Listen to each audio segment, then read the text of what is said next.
na itataas mo yung kamay mo pero masakit. At pag binaba ito, masakit rin. Kapag inabot mo yung kabilang balikat mo, aray, masakit din. At kapag may inabot ka sa likod, sakit din. Baka meron ka ng tinatawag na shoulder impingement syndrome. Ito yung sumasakit, yung balikat dito sa may partong ito na kung saan yung tendon na tinatawag ng rotator cuff muscle, ito yung muscle na nandito sa parteng ito na responsible para sa pagtaas ng kamay na nagro-rotate or umiikot-ikot. Tumatama ang tendon na ito sa tinatawag na acromion process. Isa lang naman itong parte ng buto ng ating paypay, yung shoulder blade.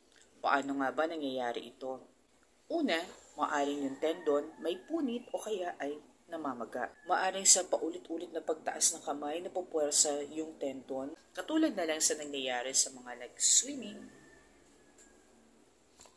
volleyball, tennis, o di kaya yung mga nag-baseball.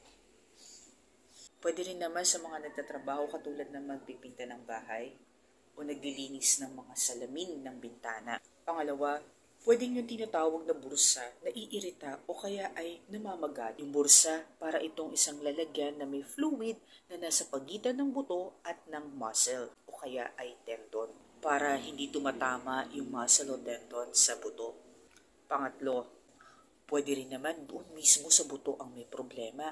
Maaring yung acromion process mo ay flat nung pinanganak ka.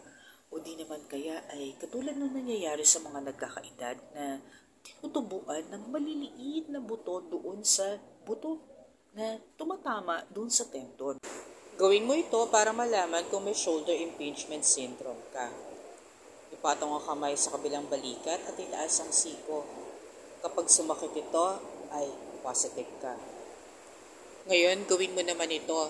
Gamit ang kabilang kamay, ikot ang braso paloob at dalhin ito sa direksyon papunta sa tagliran. Kapag sumakit, positive rin. At ang panghuli, iikot ang kamay palabas bago ito itaas. Kung makakaramdam din ng pananakit sa balikat, katulad ng naranasan dun sa dalawang ginawa, ibig sabihin lang nito ay may ipit na nangyayari sa balikat. Ngayon, gawin mo naman ito.